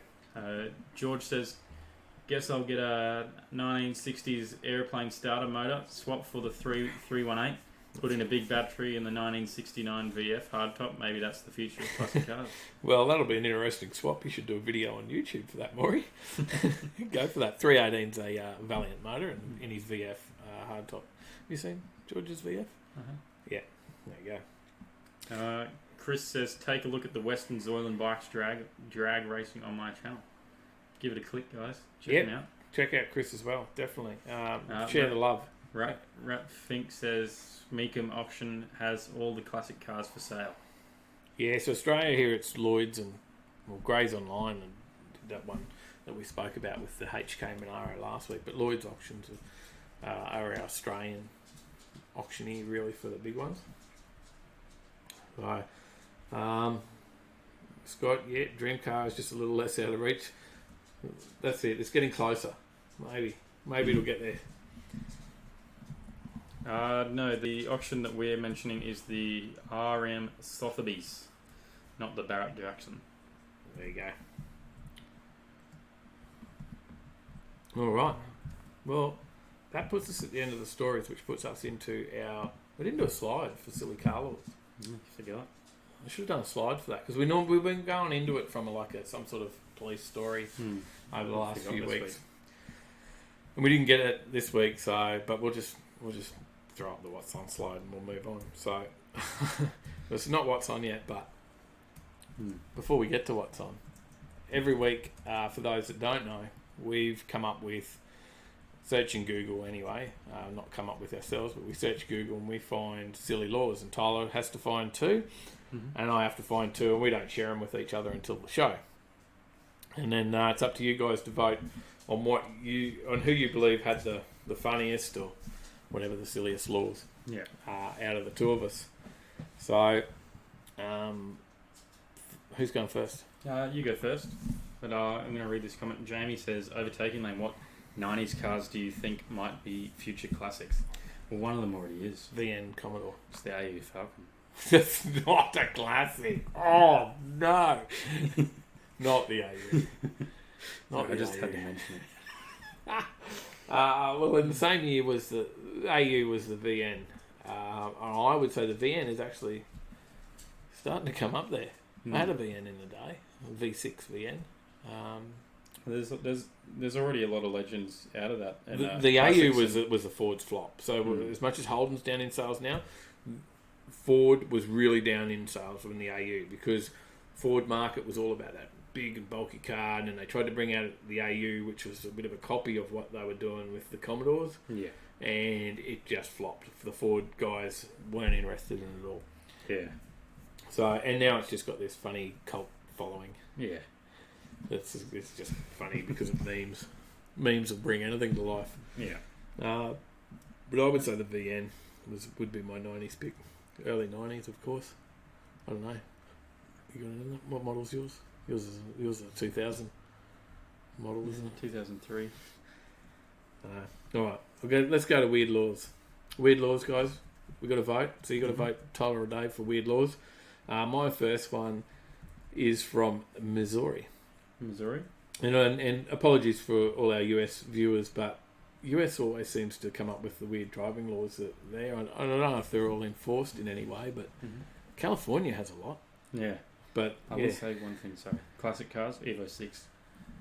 Oh, yeah. What? From the 90s. 99. 99. Last of the 90s. Yeah. We're at the other end of the scale. Of course, you'd put an Evo in there. But yeah, Missouri has a weird driving law. And it says in there that there's no honking of someone else's horn. You cannot honk someone else's horn in University City. Okay. If you're going to toot your horn, toot your own. Does that mean, like, if you're a passenger, you can't, like, reach over and honk the horn? Or does that mean if you're a driver of another car, you can't reach out and... That's how I have took pretty it. long arms. Or if someone's driving past and you're a passenger, you're just a pedestrian, you just swing your arm in the window and hit the horn. You just can't toot someone else's horn. You want to bloody toot your horn, then you get your own car, your own horn, and toot your own bloody horn. Do not toot someone else's horn in University City of Missouri. Just got anyone from Missouri there? Can they confirm it? Yeah. Have they ever heard that one before? Just remember, guys, you gotta vote at the end. So keep in mind what your favourite law is. It doesn't have to be both. You don't have to have liked both that we've said. If there's one that stands out that one of us just pick Dave, Tyler. Yeah, and then pick whoever the law is. What's yours? One of mine is from Evanston in Illinois. It is against the law to change clothes inside a car with drawn curtains, except during a fire. Why would you be changing your clothes during a fire? I have no idea, but it's not illegal when it's while your car's on fire, or just during a fire? I have no idea. That's what the law says. When my car's on fire, I just crap my pants. I just go quickly change before I get out. And you've got to draw the curtains, though. But if you draw the curtains, is it allowed? No, it's not allowed. Not allowed, but not allowed at all in a car with drawn curtains. What if you got a car? Except it's okay during a fire. What if your curtains are open? Is that okay? I have no idea. We have to ask the police officer. Where in where? Evanston, Illinois. Is it near any of our people that are viewing from the US? We've got a few more comments about people putting in the classic cars. Dan Jazz says Japanese sports cars. I'm counting on Jamie. Zig says VNV. It was a great donor. Yeah. Johnny Skidpig, the old Mad Magna. There we go. I'll get it out one day. Yeah, I had a. Oh, gee, what year model was the Magna? I have no idea. I had a Magna TD, maybe TD, TF. No, I think ours was a TF Magna. Scott Sherrington says AU. That's a classic piece of shit. Johnny says the old AU was for sale for nearly a decade. They kept the AU roofline for feels like forever after the AU finished. George says 1987 Toyota Celica twin cam 16V next collector's item. Yeah. Paulie says GTR Skylines, RX-7s, Mark IV Supras are going to be classics, or some would say they already are. I think they're all in there already. Yeah, you've hit the nail on the head there. Good call. Chris says change your clothes in a car law. That's great. Rat Fink says only one tooting my horn is a tall blonde with double D's. Jamie says change to your running shoes perhaps. Scott, early MX-5s, VN Group A, EL, GT are a few that come to mind. And Sally says Magna was 97. Yeah, I thought that might be the Magna. All right, I got another law. Yep. All right, so don't vote yet totally because I've got one more, and then you've got one more, and then you can pick who to have the best this week. So mine is from Ohio, and weird driving law out of Ohio actually just is from Cincinnati, and it just relates to taxi drivers actually. Okay. So it's not everybody, but taxi drivers in Cincinnati are only allowed to wear shorts from May 16 through to Labor Day. That's the law. Interesting. So make sure if you get in a taxi in that outside of that period, you've got good air conditioning, or he's going to have sweaty balls. So, May 16 through to Labor Day, Cincinnati taxi drivers only allowed to wear shorts in that period. Interesting. What do you got? Can you top that? I think so. You I think I already topped it with the one before.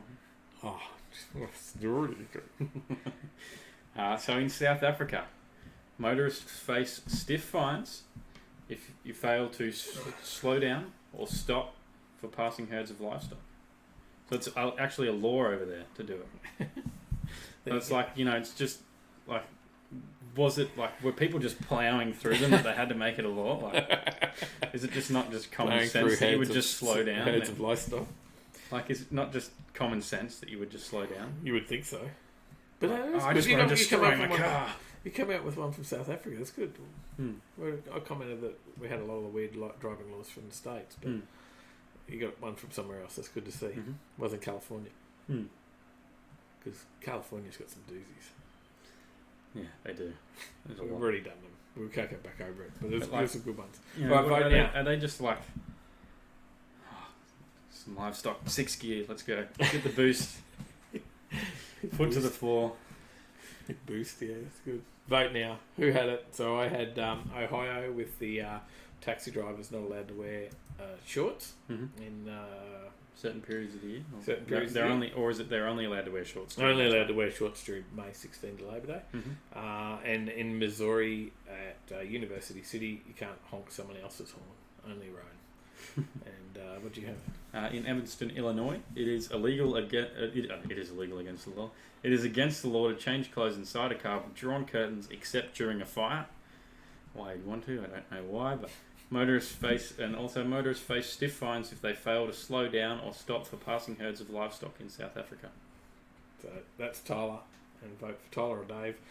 Who got it this week? I think Tyler's in the lead for the last few weeks. I think you won last week. You pulled ahead just 6-4. I think last week. Yeah. There you go. I don't remember. So I can smell. All I can smell is this VP M2. It's just drag. We got a couple more comments. What do we got? We going back a little bit. Jamie says Celica's are cool. Johnny says VN V6 is the Mad Mang. Yeah. Brian Sherbath. Hopefully I didn't butcher that. Says, morning boys from Kearney, Nebraska, USA. How you going? How cool's that? How cool's that? Good to see you, mate. Good to see you. We've got a few people from the States. Early morning all over there for you guys. Appreciate you tuning in at this time. George says, pretty sure the animal law is the same here. Redflix having a laugh. So the animal law... Tyler's got it. Not seen. Zig says Tyler's got it this week. Let's see, we got Roadkill. He likes it. Tyler changing clothes, yeah. Tyler, yeah. Another one for Tyler from Paulie, one from Chris. Kev's my bitch. Sorry, Tyler, you've got it again. Dave's got 3 votes there. Dave, sorry, Tyler. Dave again for sure. Oh, yeah, yep. Ryan says, yep, Tyler has it with the clothes, so that's 5. And Johnny says Roadkill for me. Did you get Mad Kiwi? Dave again. Yep, I saw Mr. that. Smitten, Tyler has the clothes, yep. Johnny, oh, yep, you're down there. I'm still up there. Sorry. And Zig, I've seen some of the spinning and Tyler, stuff like that. Tyler, from Matt. Tyler's giving it to you. Draw the curtains on that segment. I have seen them drive, Zig. Some of that spinning that they do in South Africa is just spinning. Check that shit. Yeah, it's like insane. It's where you do donuts and hop out of your car. Yeah, like they hang from the door. Like not just hop out of the car. Like they'll go and stand on the roof while it's spinning, or they'll hang from the door like with their legs, like you know what you did on the monkey bars as a kid. Yes, they hang from the door like that. Did you get those other couple of votes? You got one from Matt, one from Scott. Yeah. One for me from Dan Jazz. One from Mad Kiwi from Mad Kiwi. For being first on race day. Yeah, Brian just threw one in there. We have had the duck on the head 2 weeks ago, I think. Yeah, a couple of weeks ago. Tyler won with that one. You can't drive across state lines with a duck on your head. Yeah. There was one somewhere else that you can't tie a dog to the roof of your car. Yeah. Or the one that there was another one that said you can't hunt. Well, I can't remember whether it was. You're not allowed to hunt out of your car. You can unless you can't shoot any animals out of your car unless it's a whale. Yeah. And it was in California and Tennessee. California and Tennessee, yeah, you couldn't hunt any animals out from your car except whales. Alrighty, well I think we'll pretty much close the voting there. You lost a vote. Dan Jazz voted for Brian. He said he'd taken his vote back from Dave and he's voting for Brian. That one won for Tyler the other week as well. So Brad Fink says, I've seen those dumbasses fall off the car and ran them over. I don't doubt it, to be honest. That's crazy, eh? It is crazy. Well, I actually saw a video. Did you do the tally? I did. Who's got it? Well, if we count Dan Jazz's vote, it's 8-4 to me. Well, you got it. You got it. I got it other way, so otherwise it was 8-3. Well done this week again. No worries. We need to keep a tally of how many we won. Yeah, we should do. Get a trophy at the end of the year. You can go back and watch them all. Get a trophy at the end of the year. Go back and watch them all. That'd be good. Good for our watch time. All right, let's jump into what's on because that's what we've got up here. I will just say something about the comment that Rat just left in the chat. I saw a video on Facebook this morning. I can't remember where it was in the world, but it was like at an airport, and the the drink cart had lost control, like taking drinks to the private jet. It had lost control, and there was no one driving it. It was just spinning in circles. And there's all these like aircraft workers like crowding around it, trying to like grab on and stop it. But eventually, some guy, I think he grabbed like another forklift or something like that and drove into it and rolled it over, so it didn't crash into the private jet that it was getting really close to. That's funny. All right, let's jump into what's on. Mm-hmm. I'll kick us off. You kicked off the laws. Okay. On Friday, we've got Chopped. That goes all the way through till Sunday. They don't give us a time that it starts. I couldn't find anything about a time, but it actually looks like a really cool event, like similar to the dirt drags and like a lot of old school cars and that sort of stuff. You've got a bit of everything going on. Where is it? Just a lot of old school. It's in it's Chaplains Road, Carisbrook, Victoria. There you go. And sorry for the guys tuning in from the US. You just have to listen to all the stuff that's going on in Aussie land now. Yeah, if you want to know more about Chopped and it sounds interesting, or I'm probably not the best salesman for their event, but jump on Facebook, jump on Google, check it out. I'm sure you'll find it. But definitely watch us on Tuesday and you'll see some more Aussie events and see a little bit about the Aussie car scene. Mm-hmm. Holden H Series Nationals is on. So, and obviously Aussie Icon, the H models out here for those from outside of Australia. It says on here, it's the Holden H Series for the HQ, HJ, HX, HZ and WB. Yeah, right. We only started HQ. What about the HK, HT, HG? No, that's just what it says on here. Right. And HQ, HJ, HX, HZ, WB. Yeah, okay. So it's like a 1970s up. 1971 up, I should say. Something like that. But that's on from 6 o'clock, I believe. Friday it starts. That goes through till Sunday as well. That's at Mildura. Gateway Tavern, Mildura. Get down there with your... I think it moves around as well a little bit while it's down there. Yeah, there's a fair bit of stuff going on. Jump on Facebook or Google again if you're interested in that event. And I should be going because I do have a H Series Holden, but no. We read the events list a little bit too late. Well, I knew it was coming. Oh, yeah. I've been watching it for weeks. We've got a couple of comments. Chris says, "Great cast, guys. Thanks. First time caught the full set and enjoyed. So see you again soon." Thanks, Chris. Cheers, bro. Cheers, mate. Thank you very much. Roll Racing's on as well in Sydney. Friday night, 6 o'clock kicks off. Sydney Motorsport Park, Eastern Creek at New South Wales, Eastern Creek Raceway down there. Get down there for Roll Racing. It'll be massive. There's some pretty quick cars get around there. You want to see some stuff getting up over 1,000 horsepower. Yeah. That's where you want to be. 6 o'clock through to 11 o'clock. What do you got? You got any more Friday? 26. Yeah, I've got two more. 26 Cobra Nationals, 7 a.m. on Friday. Goes through till Sunday. Wakefield Park, Braidwood Road, Goulburn, New South Wales. See Facebook for more details on that one. What's your other? Ferbalicious Fridays on 6 p.m. Gold Coast here, just down the road. Furby Fridays. Ferbalicious Kebab, Southport, 59 Marin Street in Southport. We might see if we can pop down there. Possibly. I got a video to edit. Yeah. So we'll see how we go. Nearly done that one. All right. I've also got Westside Revolution at Eureka.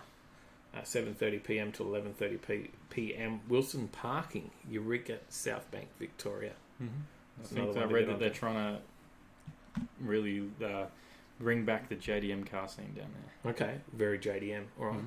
So Wilson Parking, Eureka, South Bank, 7:30 p.m. if you're into your JDM cars in Victoria. Saturday. We've got Cars and Coffee at Cooperoo, 36 Turbo Drive, Cooperoo. It's usually Queensland. a fairly decent one, I hear. 6:30 till 9 o'clock. Another Queensland Nice. event kicks off at 7:30 a.m. is the CAMS and ICC Hill Climb Challenge. That's at Mount Cotton on Gramso Road. Mm-hmm. And we were maybe turning up to that one. Yeah, we might go and check it out and Have see a what look. we can See film. if we can pull a video out of that. Hopefully there's enough cars there that we can get a video. I just thought that might be something a little bit different, the hill climb. So I know the BMW club and stuff's there, but we might see what else is there as well. We don't want just BMWs, we want a bit of everything. But yeah, that'd be cool.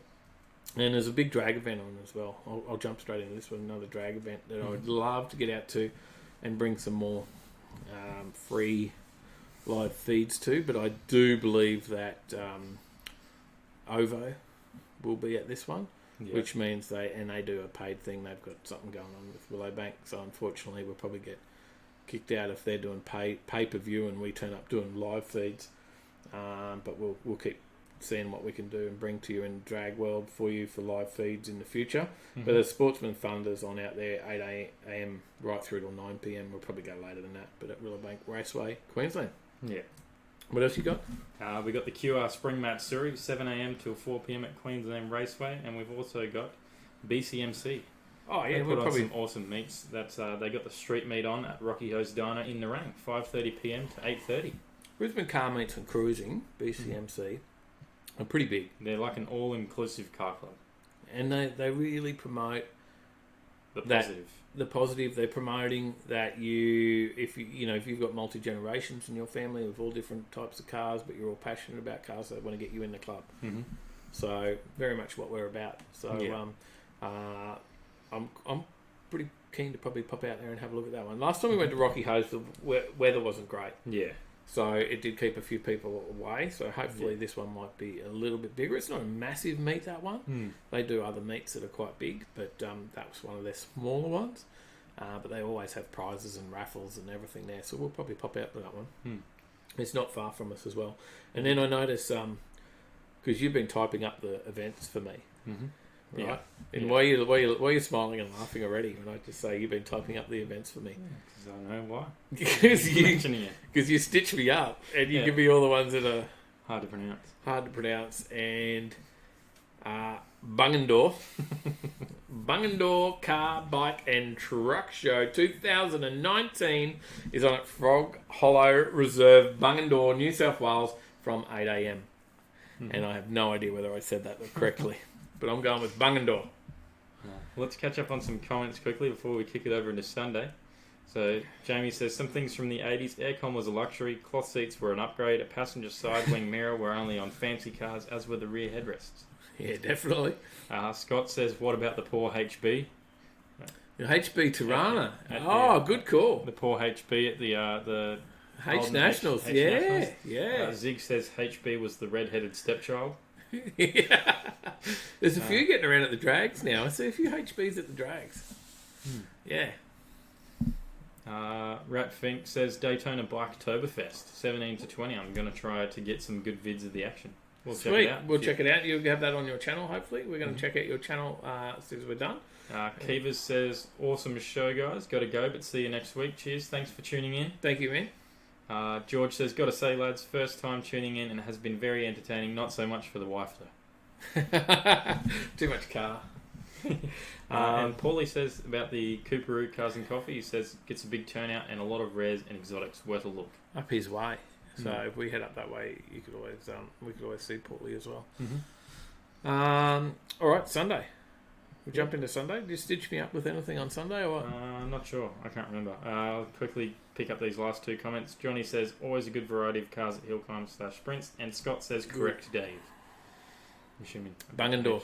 About Bungendore, yeah. All right. Bungendore, I might have got that right.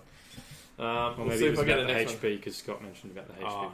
So maybe. Could be either of those. Sure, Scott will tell us in about 30 seconds. Right in both of them. I'll go with, I think you tried to stitch me up with this one as well. All Ford Day is Oh, on. yeah, I did, I think. Yeah. I think so. At Blue Steel Oval. Now that sounds like that's really that's really perfect for the Blue Oval. Blue Steel Oval. Yeah, this is WA's biggest all-forward day. So Blue Steel Oval. Blue Steel was like what was the movie with Ben Stiller? He does the pout. I don't remember what the movie's called. Blue Steel. It's like the Ford pout. I don't remember what the movie's called. Blue Steel Oval. Fashion Anyway, Bassendean. There we go. Mm-hmm. Bassendean is where that is. And you haven't given me a state, so I don't know where Bassendean is. Oh, sorry. I think it's WA. Is it WA? Okay, good. Good. We didn't WA. Bassendean in WA. Could be Bassendean, but I think Bassendean sounds right. 9:30 a.m. all Ford day. They're moving around, aren't they? Yeah. Zoolander. Ryan's got it. Zoolander. Spot on, that's the one. Jamie says, all that blackcurrant juice keeps Dave's beard a brilliant shade of red. Doesn't it? Sally says, she'll get used to it, George. Sally's very used to it. And Rat says, you guys will love the channel.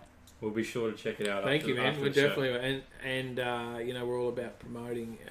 Anyone wants to jump on here and let us know that they've got a channel, get on there, because we love car content, and so does everyone watching here. Mm-hmm. And we wouldn't be around without other people from the community promoting us as well. Yeah. Our mates at Skid Factory and Nugget Garage, and we've got Johnny Skid Pig and High Octane, Ryan and Ben.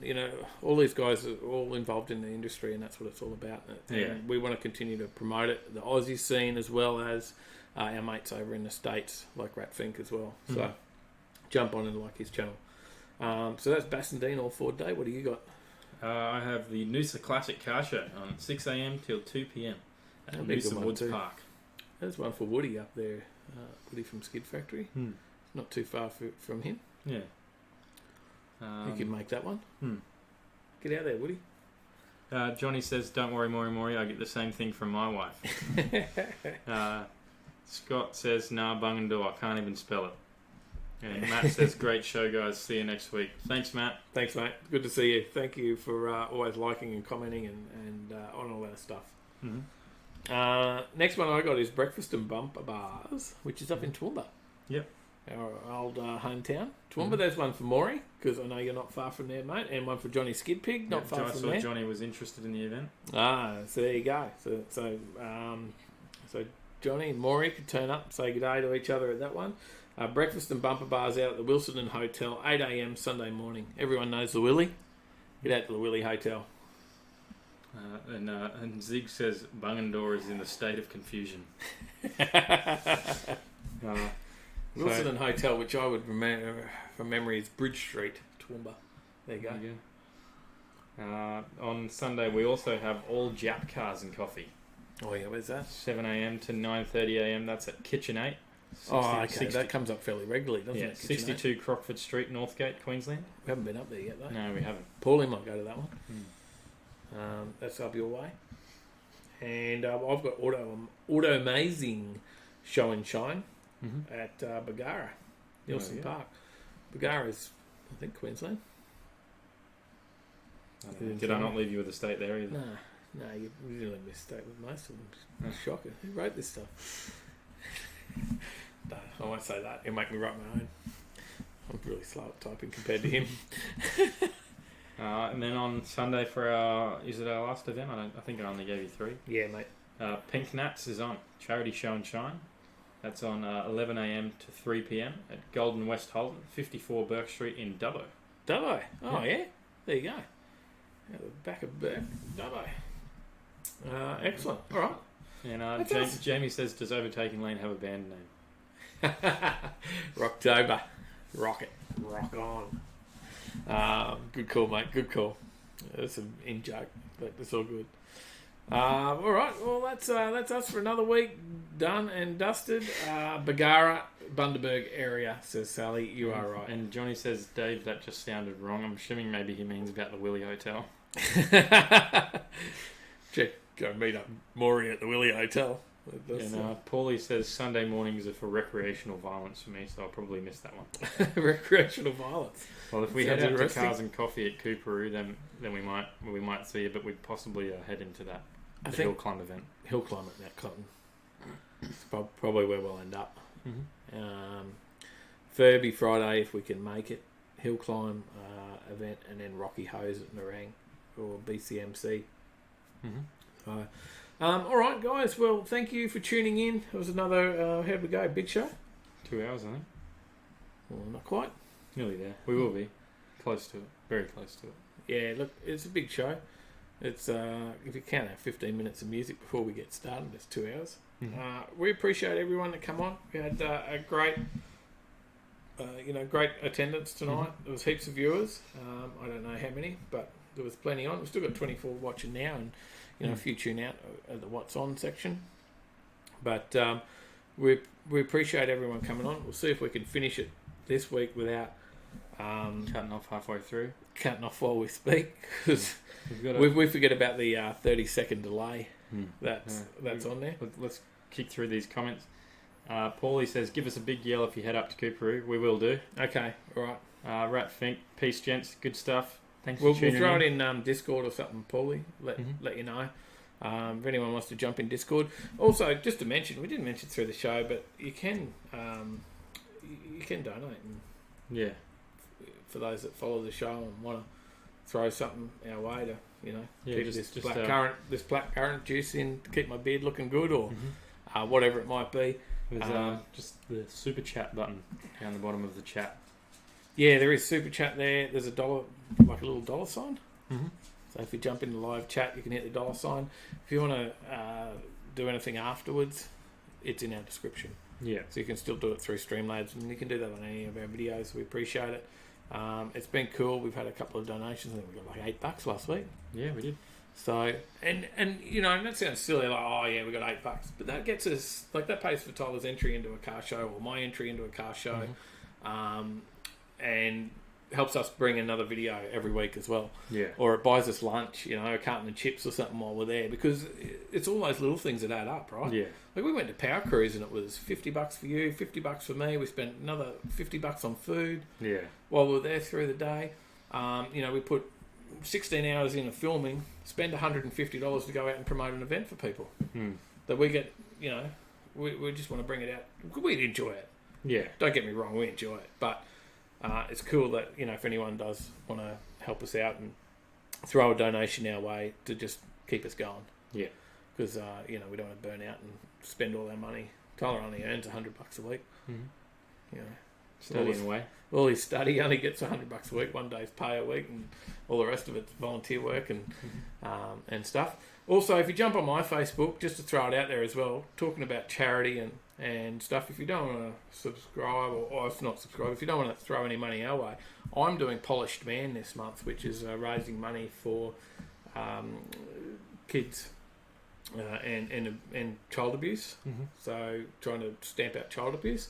So I'm trying to raise some money for that, and on my Facebook page, look us up, you'll find me, and throw some dollars towards a good cause for Polished Man, or join the cause. You don't have to donate. You could just join the cause and see if you can raise some money as well. Yeah. So, but there's links to that on my Facebook page. So anyway, we've got a couple more comments that we've sort of left in the dirt here. We'll catch up to them now. Jamie says, great show again, chaps. Thank you. John Lee, well done, lads. Have a good one. Thanks, you mate. too. Thanks for tuning in. Scott, thanks, guys, for another great live show. See you next week. See you then. Thanks, Scott. We'll be here. Zig says, check his later. See you, mate. Paulie says, might even do the hill climb. Well, we'll probably see you out there if you head out that way. Yeah. Paige says, thanks, guys. Good work. Thank you very much for tuning in. Ryan says, see you, lads, and also says, yep, hearing you on the cost to attend events. He's at a million events as well. Yeah, so and he's not just in southeast Queensland like we are. He's going to he goes down to Summernats and all the big ones. All the big Maury wants us to come to a story on the Val. There's definitely a story there. We'll get there. So no worries. And what else we got? That's it. That's pretty much it.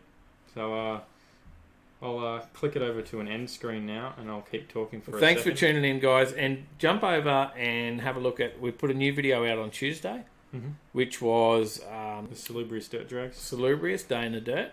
If you haven't seen that one, go and check it out. That was one of my edits. And I actually was really happy with the edit. So I think that's a cool video. Get over there and check it out. I didn't have a lot of footage to play with on that one. We normally shoot way too much footage and it takes us a lot to edit it out. I had minimal footage on that one, and I was really happy with the way that video turned out. I put probably 8 hours worth of editing into that. Yeah. So get on there and give it a like for us. So check out the Day in the Dirt. All right. Thanks, guys. Peace out. See you in the next one.